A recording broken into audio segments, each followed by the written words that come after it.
think we're ready to start. We're a little on overtime, but we'll do it anyway. So this is a panel discussion on the gender gap in the mathematical sciences and computer science. And part of it is going to be a report by Marie-Françoise Roy on a project which is an ICSU project, and you will hear more about it, which is why the gender gap comes in the title also in this project.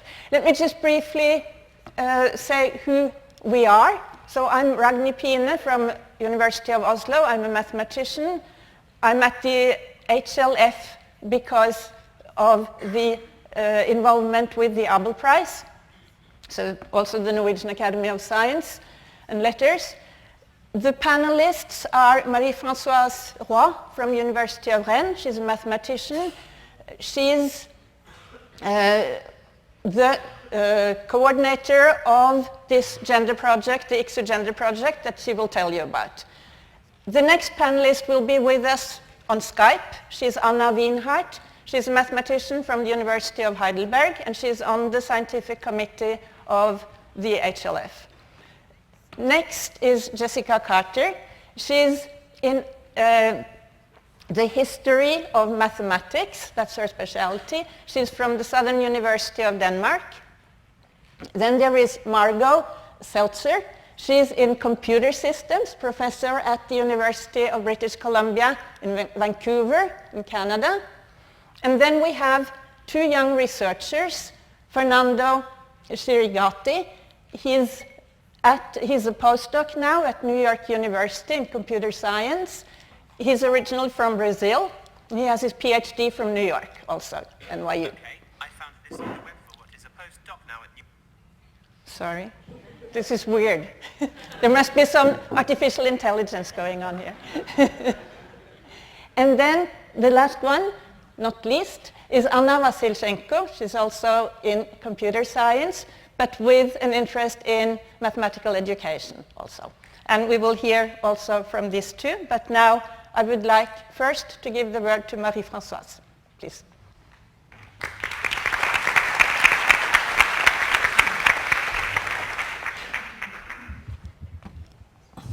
Hello. Okay, so I have to present you very quickly our project, which is called the Global Approach to the Gender Gap in Mathematical Computing and Natural Sciences. How to measure it, how to reduce it. Okay, so that's the group leading the project, as we were at UNESCO in 2017 when the project began. And in fact, it's a project which is funded by the International Science Council, and we have 11 partners. I'm not going to name all of them, but I'm just insisting on the one related to mathematics or computer science, which is the International Mathematical Union, also ICIAM, which is the Union for Applied and Industrial Mathematics, and also ACM, the Association for Computing Machinery, as well as other bodies like UNESCO, WSD, and so on. So 11 groups. And again, I'm not going to read in details the objective of the project, but basically we had 3 tasks, and I'm going to present you what we did in, very quickly, what we did in each of these 3 tasks. So the first task was a survey, which was an inquiry for scientists from our disciplines. And we were able to have 32,000 respondents, male and female. And that's how they were distributed. This map is slightly misleading because, for example, you see, it seemed that China had a lot of answers, but in fact it was not really the case. It's just because China is such a huge country. In fact, places where we had really a good number of answers were Western Europe, Latin America, and India and Japan. But in any case, it was really kind of, I think it's the first time that we had so many, an inquiry with so many respondents on this topic. So there were many, many questions. I cannot present you the results of all the questions. I just present one. So what we noticed from the survey that really the gender gap is everywhere. And one aspect, we wanted to document the difference between more developed and less developed countries. So we just used the International Development Index, IDH, in order to make the connection, the distinction between these two kind of countries. And here you see the question was about people who personally encountered sexual harassment at school or work. And you can see that the proportion of the population which is meeting sexual harassment is female, and female for more developed countries, 30%, while corresponding males is only 3%. And in less developed countries, it's also more than 20%, 22%. And then there was another question, did you personally so that was for personal experience, but there was another question which was about, did you see it happen in your environment? And again, there are much more women who see it happen than men. It happens, but they don't see it. Okay, now the second part of our project was to study the publication patterns. So in this case, rather than looking for individual inquiries where people answer and it's difficult to have some very, exact picture of the situation, was these publication patterns was about extracting information for existing bibliographical databases. So for mathematics, it was the database called Zentralblatt, and also archive for other disciplines. And there was a gender inference algorithm for names. So from the name of the person, you deduce if it's male, female, or we had also a third category of people who don't want to answer the question. So in particular, this doesn't work for China, and this is very unfortunate because there are many, many publications from China. And you see that if you look at the number of authors through time, so starting from 1970 and to now, you see that the total number of authors grew enormously, from 4,000 to 14,000. Number of authors, not number of publications, right? Over the period. And the proportion of women did grow rather linearly, I would say, from 10% to 25%. But if we look now at the proportion of women who are publishing in very high-level journals in mathematics, this is the situation. So you see the other graphs are from 1 to 20%. And you can see that basically, except in some more numerical area, like SciAm journal or numerical mathematics, basically, there are very few, also in probability, there is basically absolutely no move in the proportion of women who are publishing in these journals, even though the proportion of women came from 10 to 25% over the period. It's always less than 10% for these very highly ranked journals, and with, in many cases, absolutely flat slope. So it's maybe related also to the fact that there are very few laureates who are female. This is also the reason why we are having this gender gap discussion today. It's not the case in all the disciplines. For example, in astronomy, the tendencies is quite different. It's over the period, the same period, it's going from like 3% to 20% with also progress for all the main journals in the discipline. So there is really something specific for the gender gap in mathematics. Okay, then we had also what we call the database of good practices.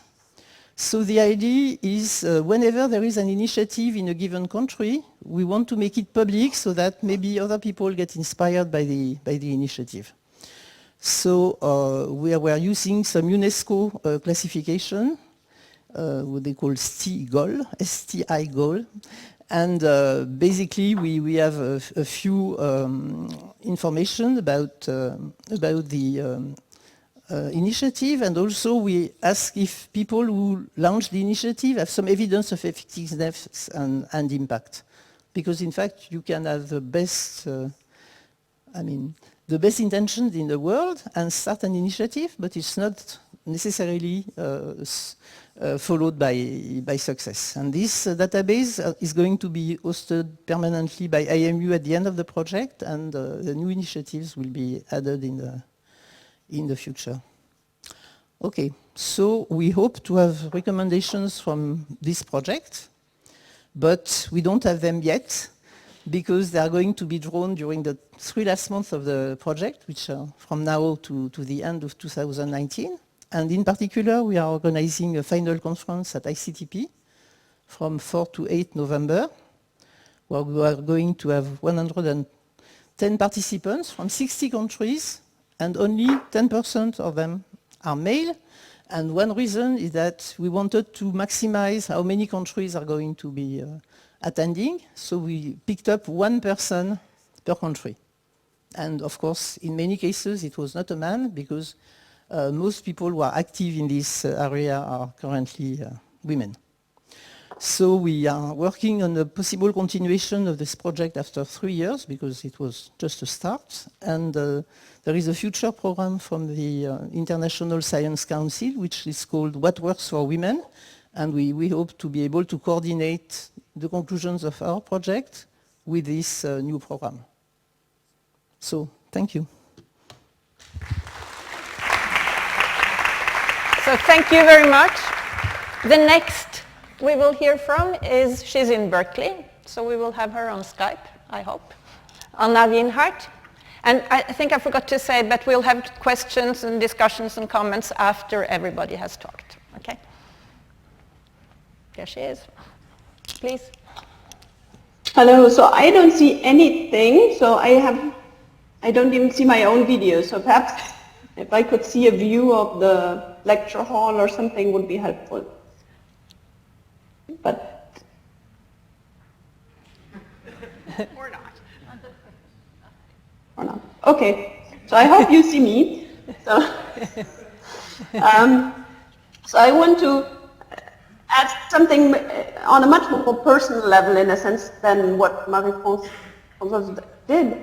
And I want to give you a bit of background on who I am. So Ragni already said I'm a professor of mathematics at Heidelberg University and research group leader at the Heidelberg Institute of Theoretical Studies. Before coming back to Heidelberg, I spent 7 years in the US, 5 of them being an assistant professor at Princeton. And currently I'm at the Mathematical Science Research Institute, Berkeley, organizing a research semester, and that's also the reason I can only be there remotely. So, but it's a pleasure to now also see at least the panel, so nice to be here. So I personally must say I never felt any disadvantage in being a woman in mathematics throughout my career, but at the same time I always tried to implement best practice examples to encourage more women in mathematics and the sciences. So I set up a math summer school for female high school students at Princeton. I built up a mentoring network for women in mathematics at Heidelberg University. And I also tried to run my own research group, which is fairly large, in a very inclusive and supportive way. And I'm very happy that 50% of the 12 people in my research group are actually women. So I'm happy to tell you more about this if you want to know, but for preparing for this panel, what I did, I reflected a bit on my own experience and what was important for me on my career path in becoming a professor in mathematics. And I want to share some of these reflections with you. So the first topic I want to mention are role models. So role models, we always think of them as very important, I must say for me personally, they were not so important, hardly because there were not that many role models I wanted to follow, so I wanted to do things my own way. But what was very important to me were mentors. So mentors were key at several stages of my career. And if I look back, actually most of my mentors were not women but men. And often they were not mentors I had, but senior scientists who took an interest in my work and supported me. Another very important thing for me was that I was lucky to always have a very stimulating research environment. So this was not just senior people, but also always a somewhat nice group of peers, postdocs, graduate students, and junior faculty, which created a very supportive environment. And the third thing, which I think helped in pursuing my career path and dealing with things as it went along, was a certain daringness and also a positive attitude towards the future. So in some sense, I always believed that things will work out, even if sometimes they didn't. But then other things worked out, and keeping a positive attitude made things much nicer in the present and also more open in the future. So if you want, you can take some of these reflections as a piece of advice, which would be look out for mentors, try to find a stimulating research environment, and always try to keep a positive attitude towards the present and the future.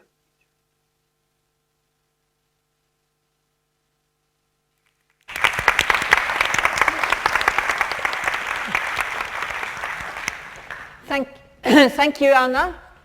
Now, the next we will hear from is Jessica Carter.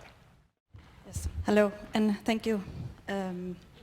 I will address the question, why is there a gender gap in science, and look at 3 different responses to this question.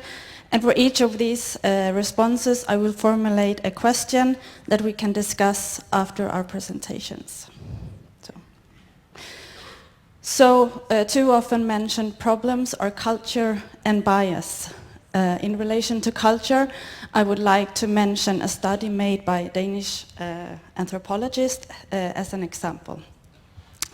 So by enrolling as a physics student in Copenhagen University and interviewing other female students, she found that even talented women did not want to apply for a PhD stipend because they did not feel welcome in the academic setting. She detected many by themselves small incidents of sarcastic comments, hints, hurtful remarks, and jokes that together formed the culture of the department.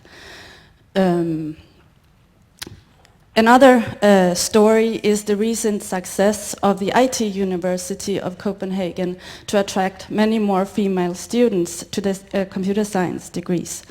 They have been able to do this by changing their communication and how they advertise their degrees. But when these students graduate, they will be snapped away by the local companies who have since long found out their value and the advantage of diversity. They will be offered high salaries and good working conditions, and so the question is, how can we compete with that? So the first question I'd like to pose is, how can we change the culture so that everybody feel included and wish to stay in academia? And so the second one, unconscious bias, is present everywhere, and you will hear more about that in a minute. In academia, often cited paper claim that bias in grant and manuscript reviewing, interviewing and hiring is to blame for the low number of female researchers, or what is referred to as the leaky pipeline. An article written by Stephen Ceci and Wendy Williams, however, challenge this, and they say that large-scale analysis have shown that the large-scale analysis failed to support assertions of discrimination in these domains. Even though their paper may be considered a bit provocative, and the validity of these large-scale analysis may be discussed, and also it is the case that many reports contradict what they say here. But I would like to focus on two other points they make. One, which may be a good point, is that given the same bad resources, men and women are equally productive, perhaps not in higher levels, as Marie-Françoise just told you. But the problem is that women more often get stuck in positions or teaching positions and positions with high admin load. So the problem we could address is how to make sure that women end up in position with equal resources for doing research. Another thing they point to is that the lack of female researchers reflect their own preferences and choices, whether freely constrained or freely made or constrained by structural reasons. So there are many questions to formulate here. One is that what can be done concerning the factors that influence women's choices, that is their interests, lifestyle choices, family formation, gender expectations, our stereotypes, and career preferences. The third challenge, which is a challenge to all talented young people who wish to pursue a career in academia, and so for us, if we wish to keep them, is referred to as the rocky road to tenure in a recent book from 2015. So in this book, a number of young researchers from various EU countries are interviewed, and the words they use to characterize traits needed in order to pursue an academic career is a bit discomforting. They use words like persistence, obstinacy, that you have to endure uncertainty and things like that.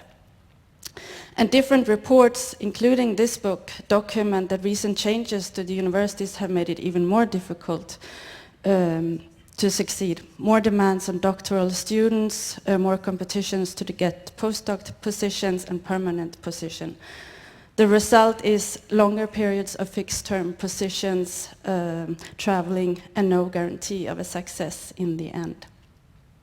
A recent Danish report has shown that the percentage of scholars obtaining a permanent position after 6 years of finishing PhD studies has dropped since 2002, and this has become even worse for women who have children.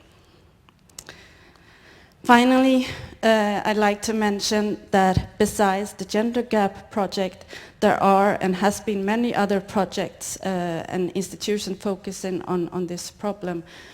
These projects have collected statistics, good practices, and developed course packages, for example, with information that would be useful for all young researchers on, for example, career planning and university politics and such like. There is also a report on various forms of resistance to gender projects, including proposals on how to deal with it. They document that it is not only hostility towards women that is to blame. There are many other reasons, to mention just one, lack of resources, for example, and other important problems that we have to deal with, such as climate changes. But given all this, my last question is, or hope, maybe I could formulate it, as given all this knowledge that we can actually put it to some use for and have some actual change. Thank you.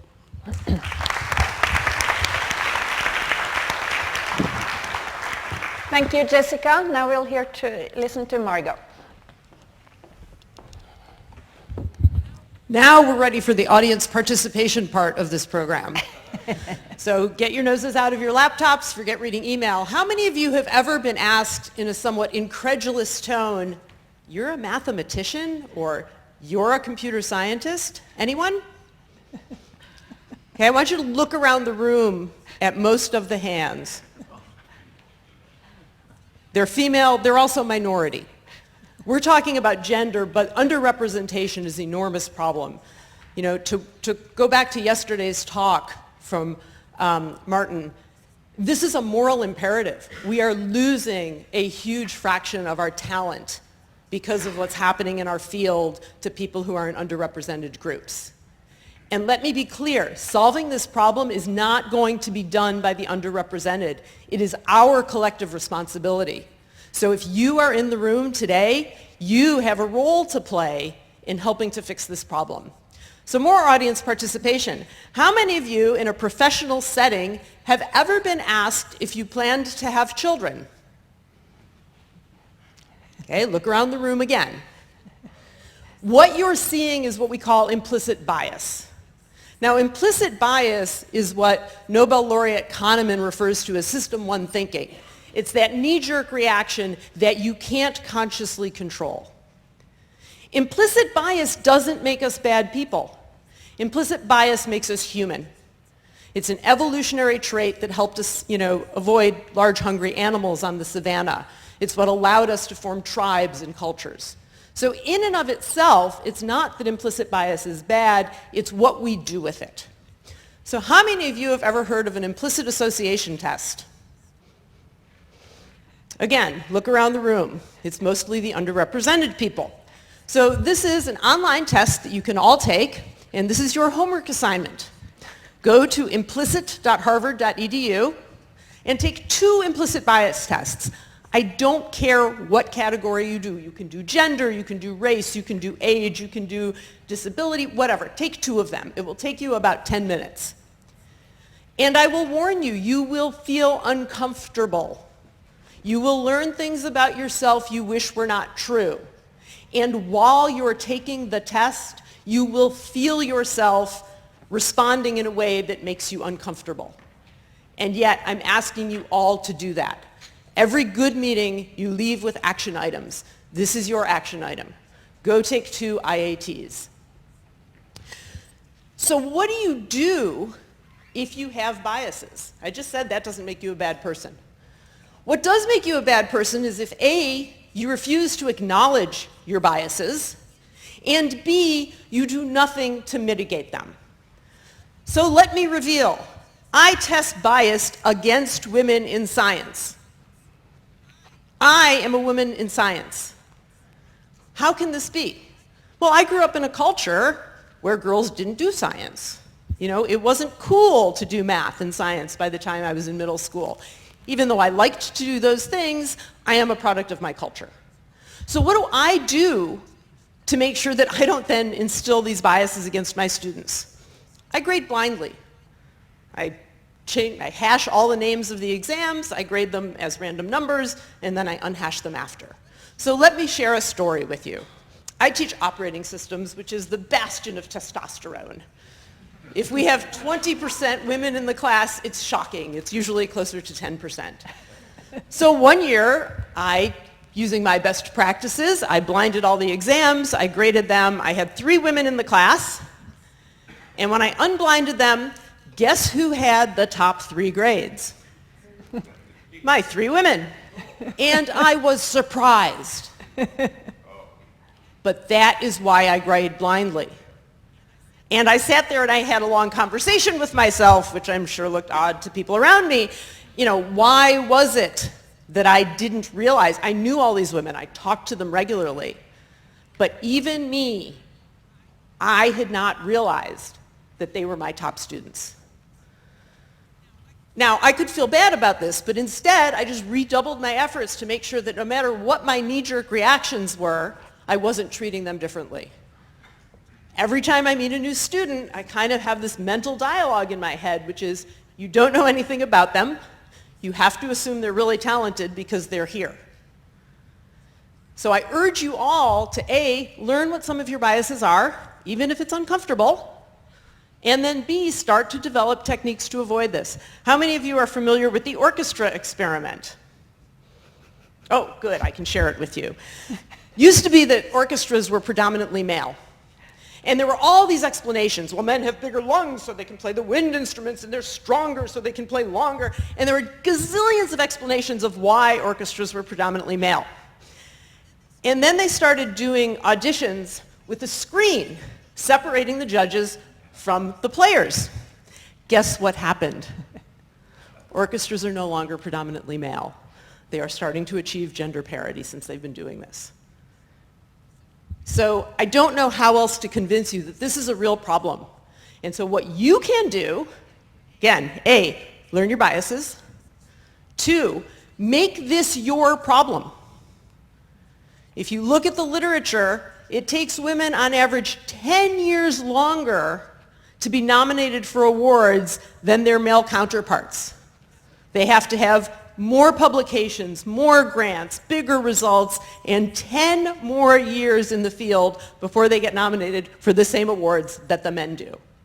So if you are in a position to nominate people, ask yourself, the first people I think of maybe are the guys. But if I think about it, are there women or other underrepresented groups that I'm missing? I'll close with one last story. A friend of mine was a department chair. Whenever they're doing a search, they will call many of their friends and say, hey, we're looking to hire faculty, anyone you can recommend. Every single time they have that conversation, the first 3 people who are mentioned are men. And then they say, well, you know, we're interested in, enhancing our department's diversity. Is there anyone else you can recommend? And it usually takes a minute, but then they get 3 more names. And then what they do is say, terrific, you've given me 6 people. Could you sort them for me? And never in the entire time they have done this experiment has the ordering been first 3, second 3. So what this tells you is that when forced to think about it, there are in fact really talented, highly ranked people who are in these underrepresented groups. But because of our humanity and the cultures in which we've grown up, they don't necessarily come to the front of our minds. So is there a problem? You bet. Are there ways to solve it? You bet. Who's going to solve it? We are.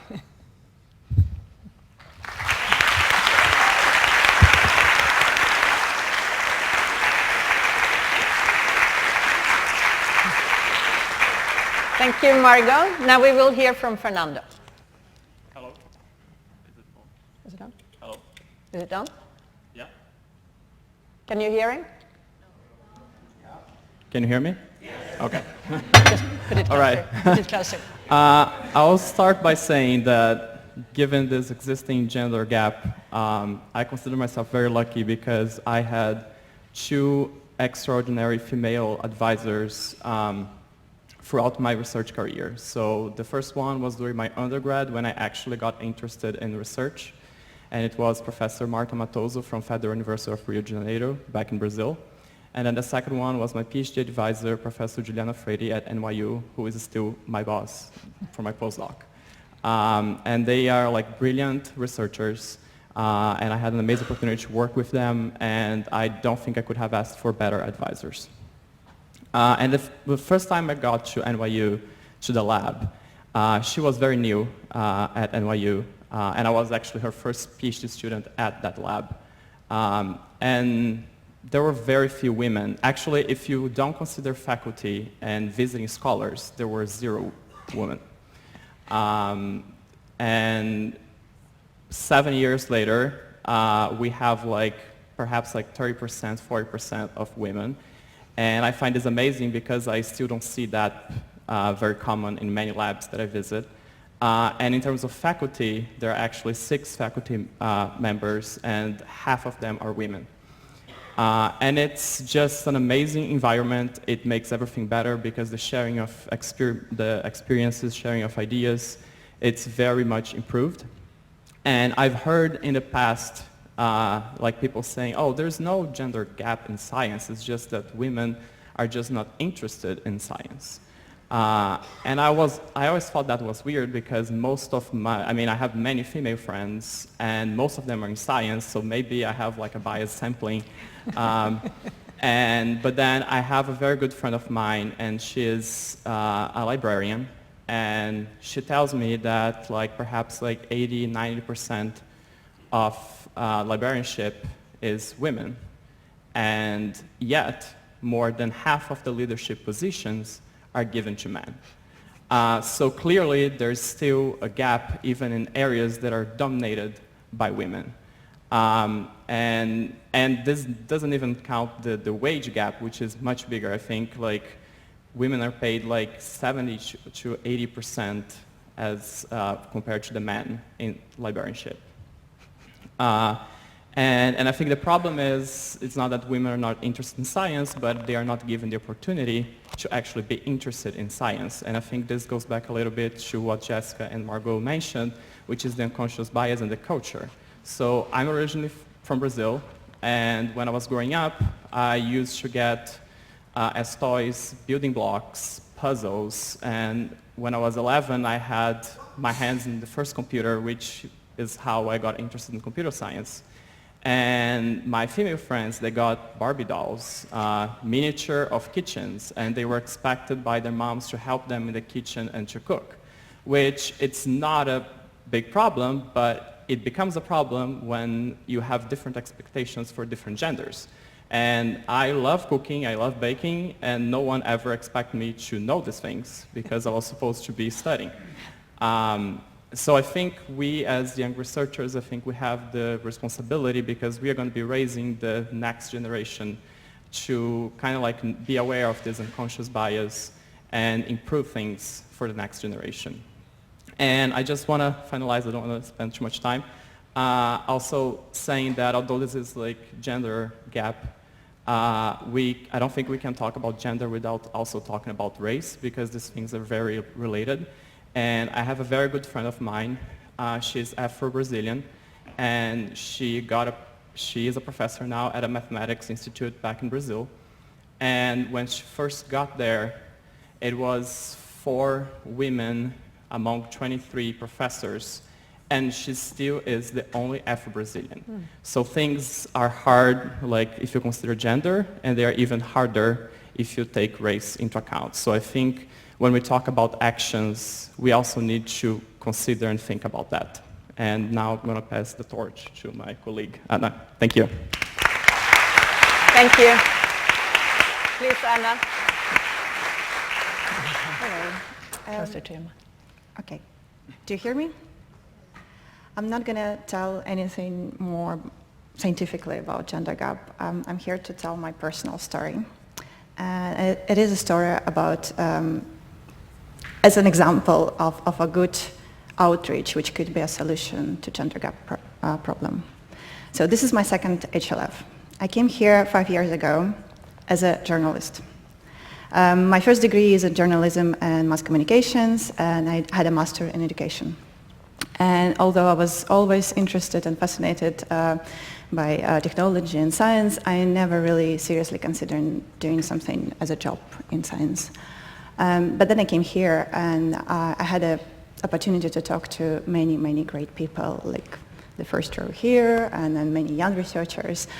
The most memorable moment from that HLF was sitting on a boat talking to Manjul Brahava about beauty of mathematics, about application of mathematics, about what mathematics and science in general is. And that kind of opened my mind, and I started to understand science in a different way. About the same time, I learned what human-computer interaction is as a field. And I say, oh, I actually think my expertise could be useful in that field. So soon after returning from HLF 2014, I started to work on a project proposal, which soon after allowed me to win a scholarship to do a PhD in one of the leading HCI lab in United Kingdom. So today I'm here as a young researcher doing my PhD in educational technology.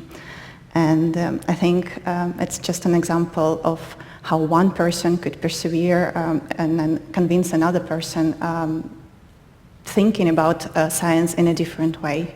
So if someone here would do the same as Manjul did to me, we could have a bit more women, a bit more different races and different backgrounds in science. We could invite them more in science, and maybe it could help this gender gap problem.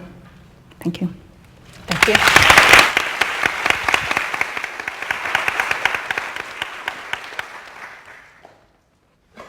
So we'll now open for main part of this event, which is you guys participating. So we will ask for questions, comments, things you want to say from the audience. And you can ask the panelists specifically, or you can just ask or comment in general. And there will be microphones that should be thrown around. I think there is one already on the first row. Thank you for not throwing the microphone at me. It's Vince Cerf, and this is a question for all the members of the panel. I'm very interested to hear more about what has worked, and if anything has worked, about dealing with the reversal of this gap. So perhaps you could explore a little bit more about what works and what doesn't work, and that might help the rest of us. Anybody? So I'll share a couple of things. One, I recently moved to Canada about a year ago, and I was recruited to Canada in a program called the C-150 program. And as part of the materials that universities needed to prepare, they had to put a statement not about how they hired a diverse pool, but how did they conduct their search to ensure that they had a diverse pool. So that was the requirement. Of the 24 scientists from around the world recruited to Canada, 50% of them were women.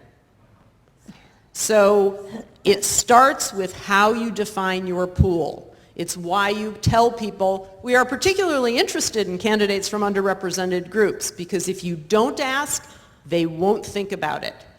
And also, to build on what Anna said, it's also about encouraging the people who don't think they apply or they're qualified. It's encouraging them to say, yes, actually, you are qualified and you should apply. So I think those are the two direct things that people who have ability to structure searches and also people who have the ability to encourage people can start to move the needle.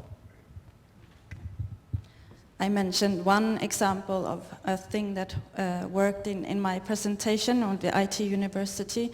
The first day had almost no women, female student, and after changing the communication and advertising the degrees, they managed to get many more. And they started by interviewing female or women to figure out what is the problem. So one thing is how you communicate these computer science degrees, and so they found out that they should not use such technical language as they used to, but different type of language, and also telling them that there are no prerequisites needed. You don't have to know how to program in order to enter the programs, and things like, and role models. And they managed to double the intake in 2 years. And also they have figured out that when you have a number of female students, they have a less dropout rate than the men. Maybe it's because of the change of the culture. It's much more pleasant being there. So just also one thing. Okay, so I would like to mention something that does not necessarily work, which is the idea that more you have women in committees, and more there will be women who are hired. This does not work. And in fact, sometimes even, when there are rules saying that there should be like 40% of women in committees, and it's only 20% in the community, then women get overloaded by being in committees. So I think it's much more a question of changing the global culture, including men, than insisting on having women in committees. I can also mention about this example that it has only also worked because the Vice Chancellor of the university has made this one of the priorities to make it where you need people higher up also supporting you. I just want to reinforce what Marie-Françoise said. I brought up to a certain federal U.S. funding agency that perhaps diversity was a problem. And the immediate reaction was, well, why don't you lead a study about it? And my answer was, I work on this problem every single day. Until the people who are not underrepresented make it their problem, we won't solve it. And so this is why I say collectively it is our problem. And if you're feeling like, oh, this panel isn't about me because you're one of the people who needs to help fix the problem. So thank you for asking the question. I see two in the middle there. Can you throw the... throw. I don't think I could get that far. Yeah.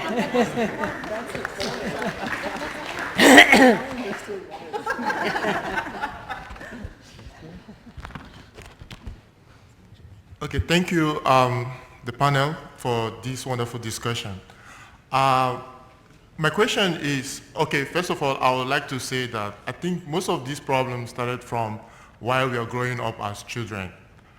Back in Africa, especially, although it happens in other places, we have this notion that women are supposed to, the ladies are supposed to be trained on how to take care of their homes, love their husbands, know how to cook and all of that. They don't actually focus their mindset on science or other things. But while the male children are sent to on how to use the computer systems and other devices that could help them in future. The ladies are actually helping their mom, going to the market and all of that to prepare. And also, most of the things they teach them is on how to keep the home and be a housewife, if I may put it that way. So my question is, how do we reach out to these remote areas, or even most of the African countries in general? So how do we reach out to them to have an alternative mindset about this whole gender gap thing? Thank you. Sure, I'll take the mic. So first of all, I hesitate to even suggest that I might have an answer, because I think there's a certain arrogance in my privileged position being able to say that I have an answer. So with that as context, it's impossible for us to change our ancestors, and so I think our hope lies in the next generation. So I've only traveled to Africa once, but what I saw are the after-school programs that try to encourage children of both genders to stay in school, study hard, and do that. And so I have to believe that those are the structures where we as individuals can have impact, whether it's volunteering our time, providing resources, and making sure that the opportunities are equal. We won't change the prior culture. We can change the culture for our children, for your children, and we can try to get the message out. But I think it's really a grassroots thing. I think it's getting into the after-school programs and the communities and exposing. So one of my former colleagues runs a programming camp called Addis Coder, and I believe, I don't think I'm exaggerating, that he gets equal numbers of boys and girls in these programs, and these kids often go on to elite universities and become scientists. So I think we can start to move the needle, but it's a real personal investment of time and energy and resources, and I don't know what else to say. Marie-Françoise, you want to comment on this? Since you have experience many years in Africa. Yeah, I mean, of course, things are changing also very rapidly in African countries, with more and more girls going to school, as was just mentioned. And there is also an association for women in mathematics in Africa that gets very active. And also, I think one aspect of culture in Africa is that very often women, when they have a child, for example, they are maybe less isolated than we are in Western countries, in the sense that there is always the mother, the elder sister, and a whole group of women who can help. And I think we can give opportunities for women in science, for example, to travel, by giving them special grants that they can use to have their child supported by other women from the family, for example, during their visits. So we can also base some aspects of what we do on the local culture, which is maybe much more collective towards children education than we have with our nuclear families. So I think that's also a possibility, that to have these women who want to do science supported, well, of course, also by men from their family, but by the collectivity of women. I think that helps also. Fernando, you wanted to comment maybe? Brazil is a huge country, and it's not only Rio, which... Yeah, I thought the same thing as Margot said, because I don't think I have like an exact solution, but I think it's really hard to change the past culture. I cannot even convince my parents about politics. So, I don't have any hopes. I already lost my hope to try to talk politics. So but we have a chance with the next generation, right? We are the ones who are going to be raising the next generation. So it might be a slow process. We probably won't be able to change everything in a year, but I think like throughout the years, I think we have the opportunity to change the next generation to be aware of their unconscious bias so that this doesn't happen. Yeah. There is one here, but there is no mic. Who do I throw to? Okay. Okay, you'll get it after. Hello. Thank you for the lecture. My question is, we High School is a local community in Ondo State, Nigeria. And my question goes to the Chair Executive Committee of Gender Gap Project. And I don't know if, like in my school, Google has a platform called Women in Tech. What I notice in my department is we are up to 150 in one department, one level, and none of the women can code. And through this platform, we're able to encourage women to code. But I don't know if Gender Gap Project can be extended to my university, because we are only within the university community. We did not extend to the district of the local area. I don't know how this platform can help people in my community. That's my question. Anybody want to? Okay, so as you have seen, this Gender Gap Project was really a little group of people, about 40 people, representative of their various scientific unions. And what we hope now, that after we conclude and we have a report, then we are going to distribute all the conclusions and recommendations, and people can take them locally and see what they can do locally. We want to have ideas just spreading out and being distributed everywhere. By the way, I wanted to ask you, who had heard already about this survey of scientists? I told you we had 32,000 answers. So who? Okay, very few people, okay. And we've been really doing huge efforts during several months through our unions in order to reach scientists. So it's not easy. It will take a long time. But if you have an initiative that you like, a local initiative that you like, and you've seen that it is effective, please communicate about it by writing. There will be a platform for this database of good initiatives to reduce the gender gap. Then you can also use your own experience in order to distribute your ideas through this platform. So I believe it will be a long process. So let's start. Thank you. Hello.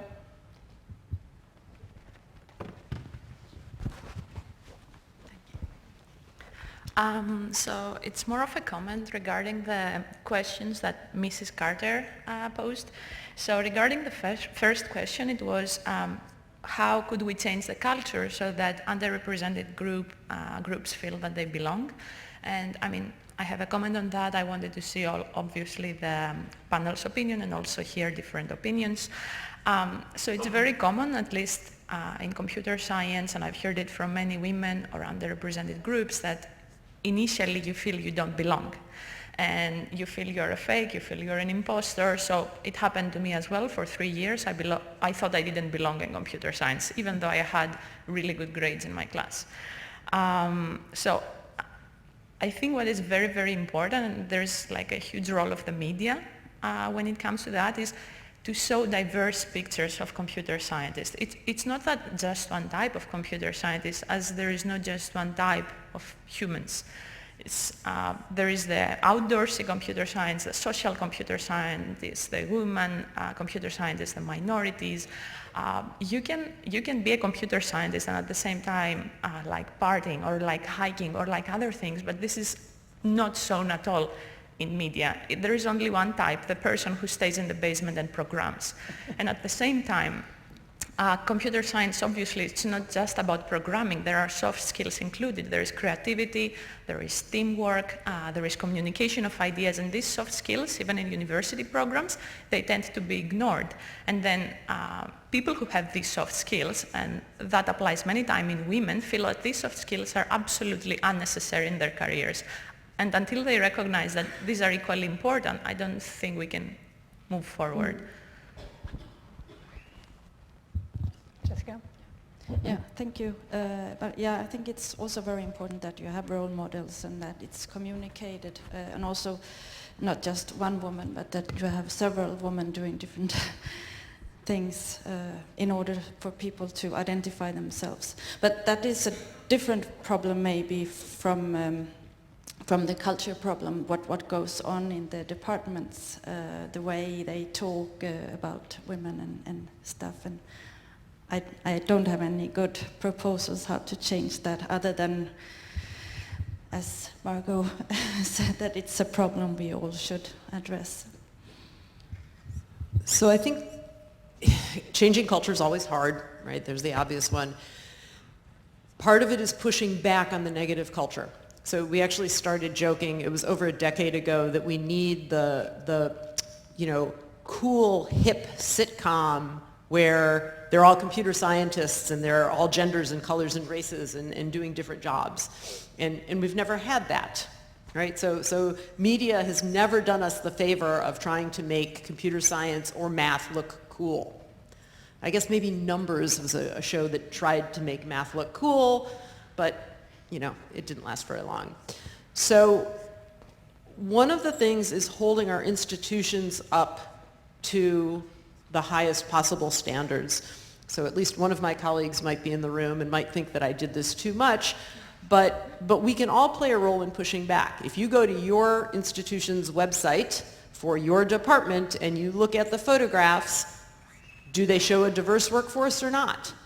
If they don't, send email to your communications department and tell them that, right? What kind of language do we talk about when we post jobs? It turns out that if you post jobs and you list 15 things people need, the women will read those as ands, and the men will read them as, oh, I've got 3, no problem.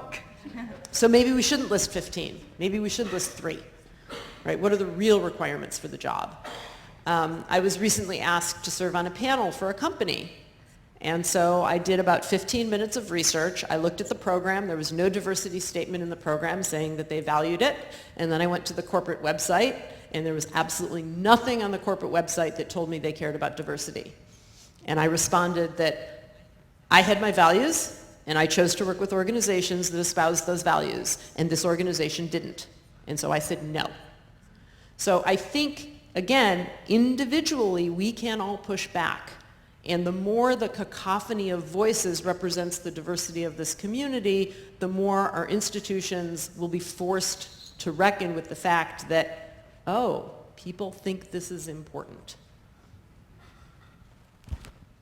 I saw some hands up there. There's one. You have to throw. Take a short one next, and then we'll give it there. So, thank you very much for everything you said. It's really important. So I am the co-founder of the Association of Women in Mathematics in Madrid, and this association is for every minority as well. And we have some meetings. It's only for the members, but all the events are open for everybody. And several male colleagues of mine, they felt excluded and they couldn't understand the meaning of what we are doing. So what do you have to comment? Can you comment on that?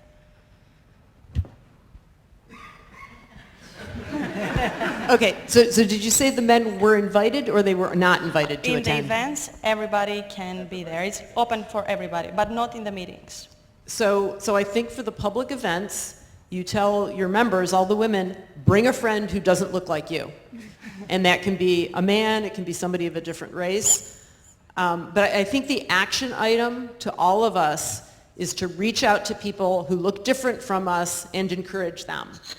So many of my male colleagues who attended Grace Hopper came back changed people because they had never been in an environment where they were the underrepresented.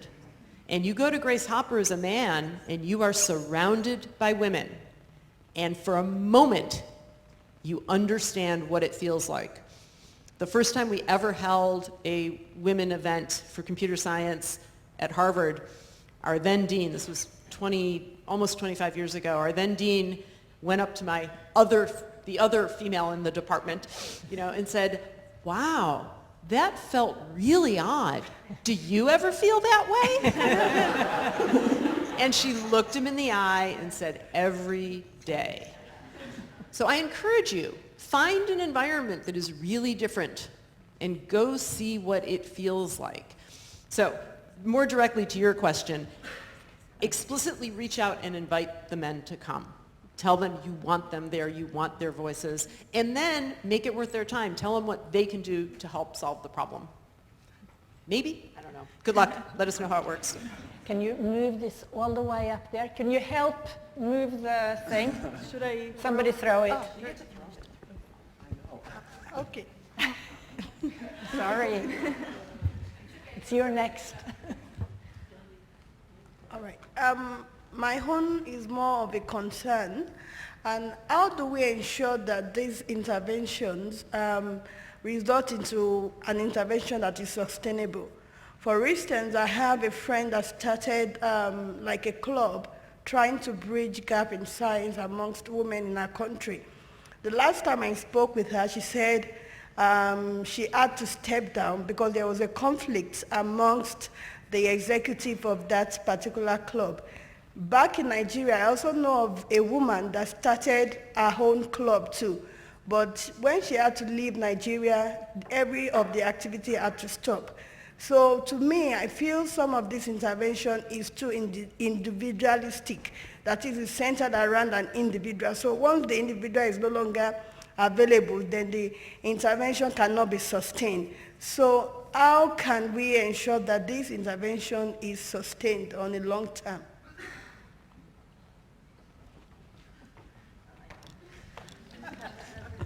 I'm sorry. So, okay, I can only tell one story. When I was at Harvard about 10 years ago, a bunch of women came and said, "We want to start a women in CS group." And my one word of advice to them was, build a sustainable organization. Because we'd had many of these organizations before, and as soon as the leaders graduated, the organizations went away. And I said, it doesn't matter what else you do, you must build a sustainable organization. And then I turned it over to them. And oh my God, did they build a sustainable organization. The way they did it is that they had the leadership that was starting it, but they then created like important positions, and they called it the board. And you had to apply to be on the board. And like if you were on the board, you got to go to board meetings. And then they gave members on the board specific responsibilities. And so this did two things. One, it meant that they had a continuous inflow of leaders who wanted to run the organization. And two, they kept inventing new programs that the organization could do so that each person on the board had a real responsibility. So the lesson I took from that was empowerment, right? Recruit the next group around the leadership and empower them to make a difference and start things. And ideally, then they can step into leadership and continue that process. There may be other ways. I would love to hear from people in the audience who have experience of how to build sustainable leadership in organizations, because I think you have hit one of the most crucial problems right in the head. I think it's a huge issue.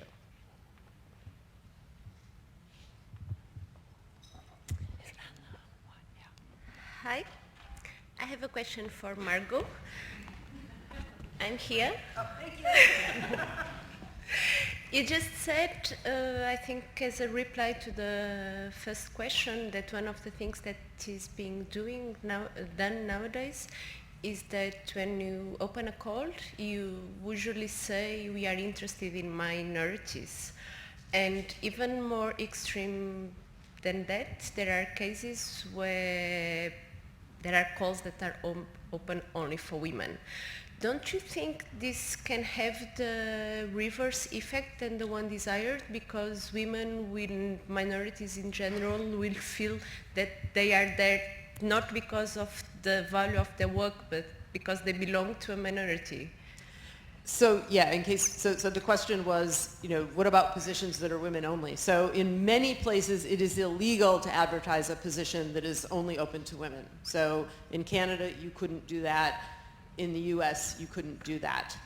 So I actually agree completely that if you advertise and say, this is for an underrepresented group of whatever, you are setting yourselves up for failure in a number of dimensions. A, that person feels bad. B, it gives everybody else the right to say you only got the job because, you have green skin. So I actually agree with you. The goal is to make sure that the process creates a diverse pool that is representative of the greater community. And, because the problem is I've served on recruiting committees, right? If all I have are white men in my pool, I'm not going to hire any women. Like, it really is hard. And so if you don't get those applications in, then you don't have a pool to select from. There's a whole second part of the problem, which is that these days, those underrepresented candidates often have lots and lots of opportunities, and recruiting them becomes very challenging. But if you don't have them in your pool, you lose. You can't win. Thank you. Hello? Oh, I was just going to make a comment because many of my female friends, they told me that like some people usually come to them and say like, oh, that person has that position because she's a woman, right?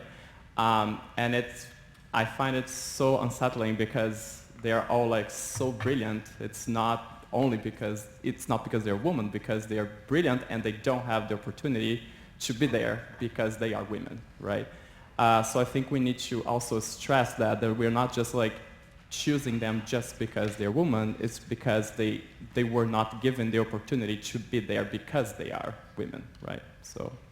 Yeah, but in many cases they will, in particular to these positions that advertise that they are interested in minorities, minorities will not apply just from the fact that they will think they are not being selected for the right reasons. You don't agree? I felt that personally. But I also like to say that it's illegal also in I Denmark. just opened a call not long ago in the Netherlands with only for women. Yeah, I noticed that, yeah.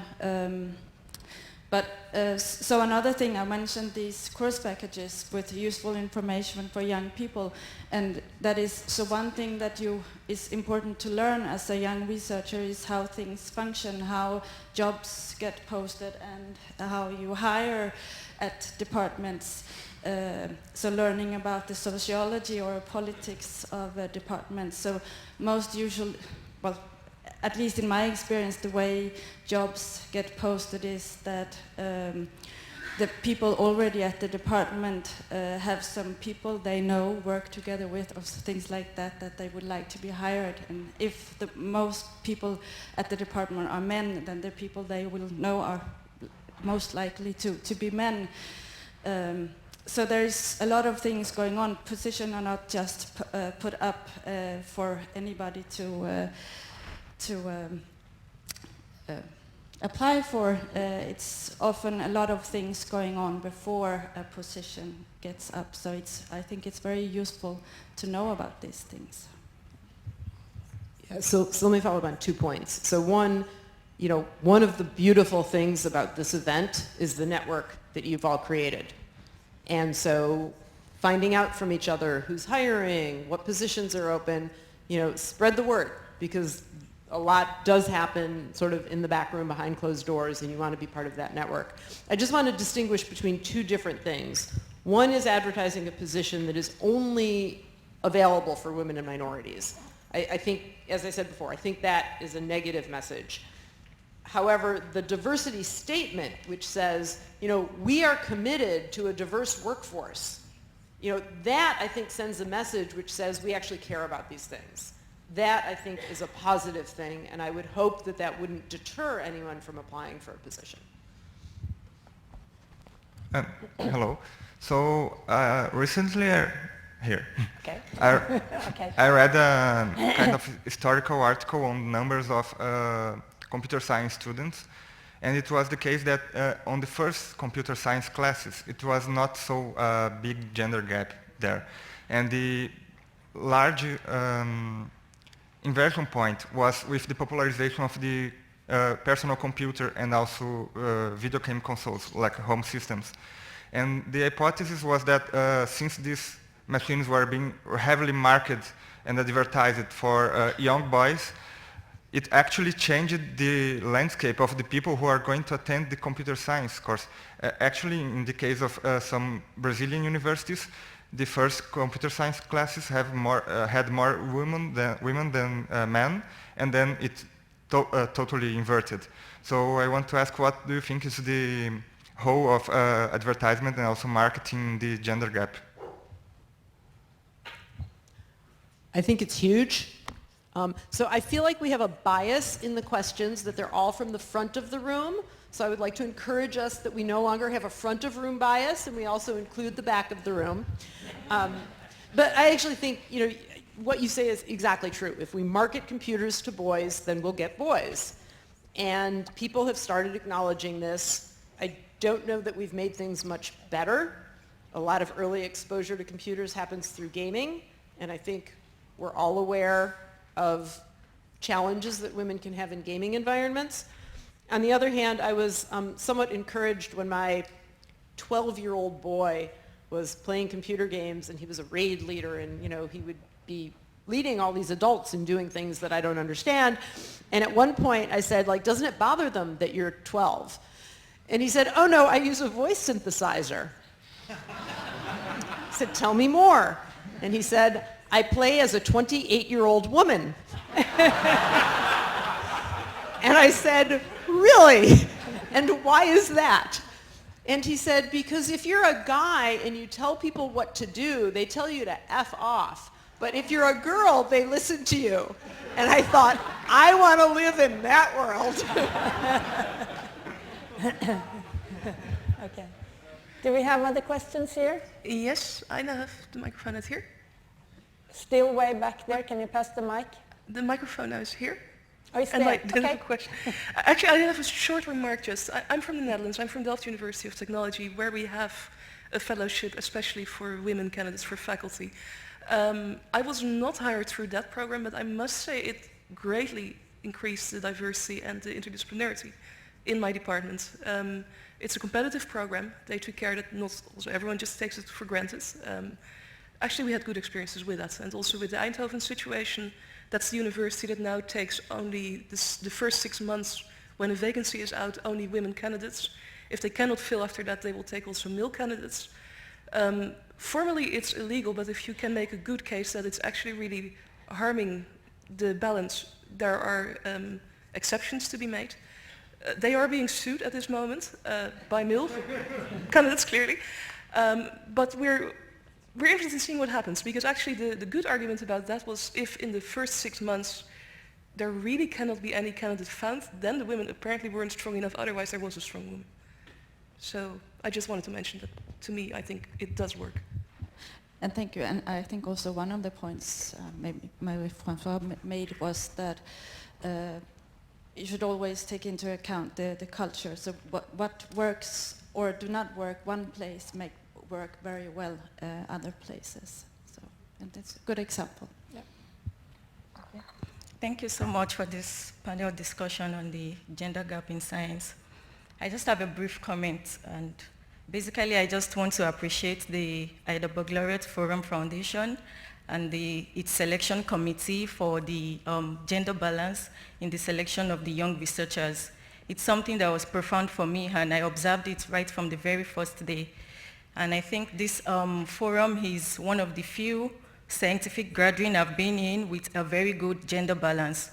So I just want to appreciate the selection committee and the Ida Baccalaureate Forum Foundation as a whole for the diversity in gender in the selection of the young researchers. Thank you.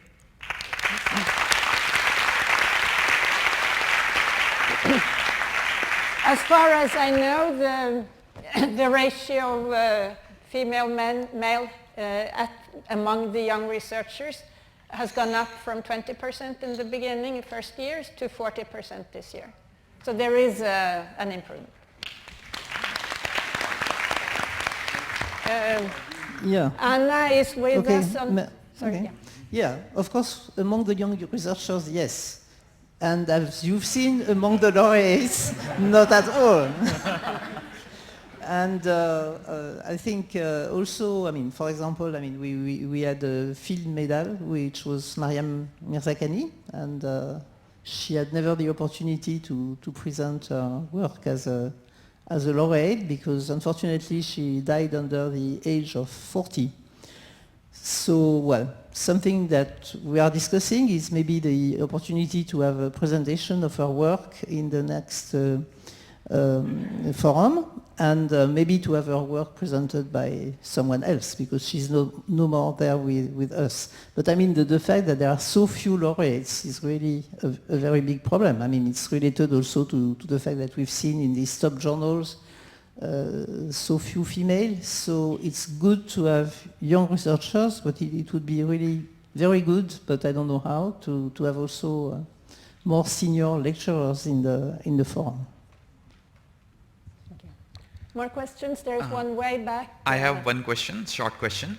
Okay, so what I have experienced is that with my close friends and family also, women tend to feel a lot more discouraged by the chance of failure. So they don't apply for positions for which a man might apply, even though he might not meet the entire criteria. And the women tend to feel discouraged, you know. You have to really push them, you know, I think you're good enough for this. But even then they feel like, you know, they don't want to get rejected, so they don't approach that. How do you exactly tackle that? And I think that is something that all of us can encourage people in our lives to go ahead with. Anybody wants to respond? Just a small response. I guess it has to do with upbringing and the way you bring them up, as has been mentioned before, so that we feel more equal. But it's difficult. I also think assuring them that they are not alone, right? So the empathy, which is, I get it, like, and sharing, you know, being vulnerable to yourself and saying, sometimes I think I may not be good enough too. But all the research suggests that you're more prone to feel like you're not good enough, but you are, right? And there are lots of, you know, either papers or books. One of my favorite books is called Whistling Vivaldi. It's about stereotype threat, and it's all, you know, social science experiments they've done demonstrating the effects and how damaging it is to people. And so I think the feeling that, like, you're not alone in feeling this way, but you really are good enough, and just repeating that message until you get through. Could you move the mic up in the far corner behind?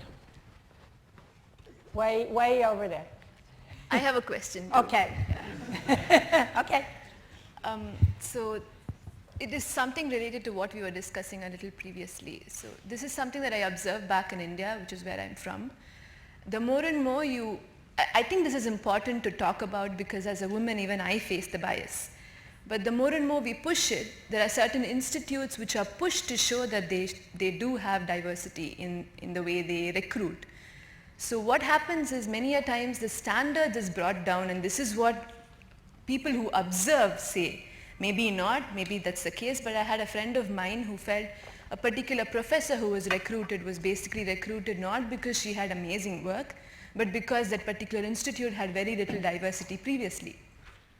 So personally, he knew someone who was probably better at the job than the actual professor who was recruited, but then she was recruited because they wanted to show diversity. And it's not something that happened only in India, but I'm pretty sure it happens elsewhere too, because I've noticed that in the UK as well.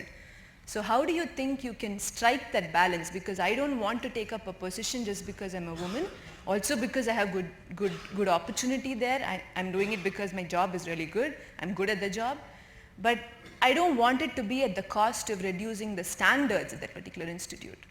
So any comments on that? So one of the ways to make me very angry at recruiting meetings is when somebody suggests that by doing a diverse search and looking at all the candidates, we are somehow lowering the bar. I have never, ever seen an institution hire someone who was not qualified for the job because they filled some other box. There's a myth that we tell ourselves that you can take researchers and sort them in a linear order. That is a myth. So whenever you talk to people who claim there's a lowering of the bar, it's really, the bar is a myth. This is a multi-dimensional optimization problem. And we know that those are hard problems to solve. And so the space in which someone occupies, the space in which the candidate who gets hired occupies is in fact a maxima on some dimensions. And the problem is that we get in this model of thinking there really is this linear ordering, and there isn't. So I can assure you, if you get hired, it's because you are an outstanding scientist. Could you move the mic over, still up in the corner?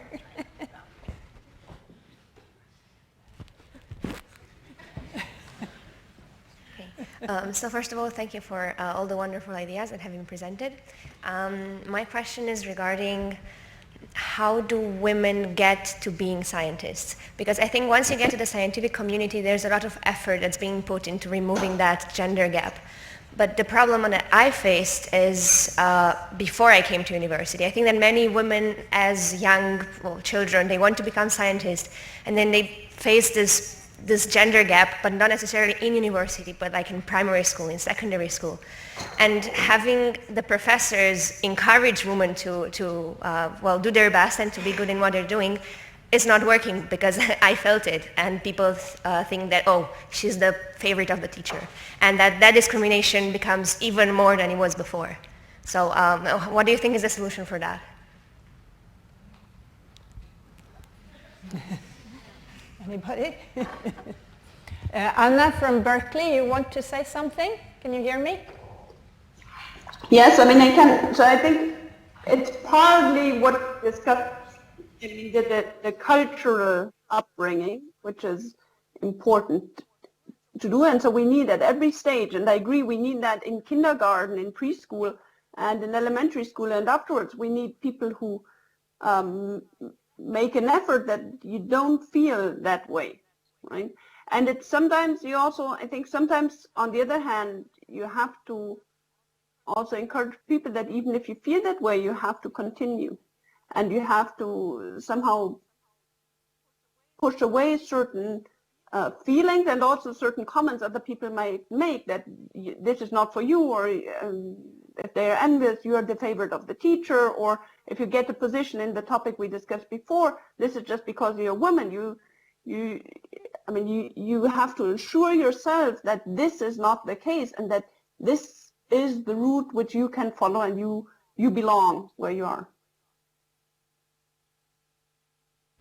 I have perhaps a similar message. If you really want to do science, you should do science. And of course, it's tough being this strange person, but also for me, when I grew up, I was interested in mathematics, but I already moved from one country to another country, so I was already strange. So why not be strange in liking mathematics too?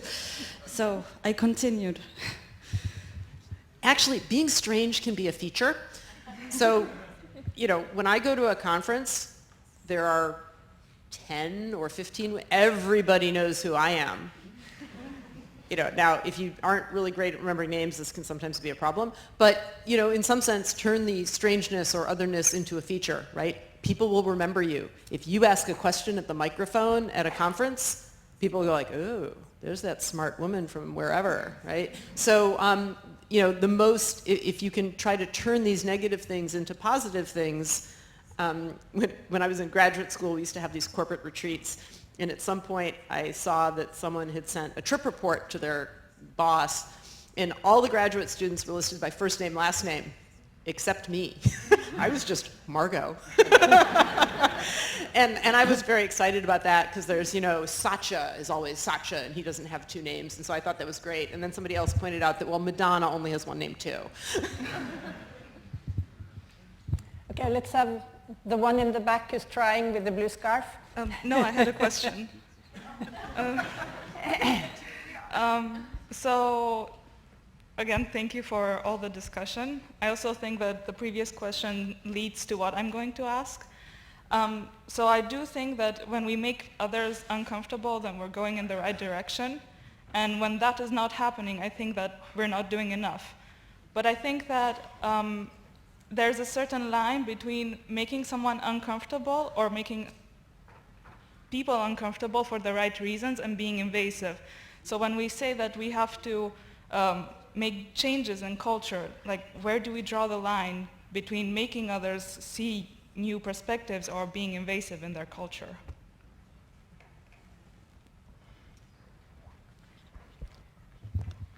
Any comments? So I don't know that I have a great answer, but I'm going to use that to tell a story because it actually recognizes one of our laureates who's not here today. So I had the good fortune of having Michael Rabin as a colleague when I was a young faculty member. And I was the first faculty member in my entire school to ever give birth while a faculty member, I believe. So I decided that I was going to come in for faculty lunch one day with the baby. The baby was about a month old because I was coming back the next semester to work.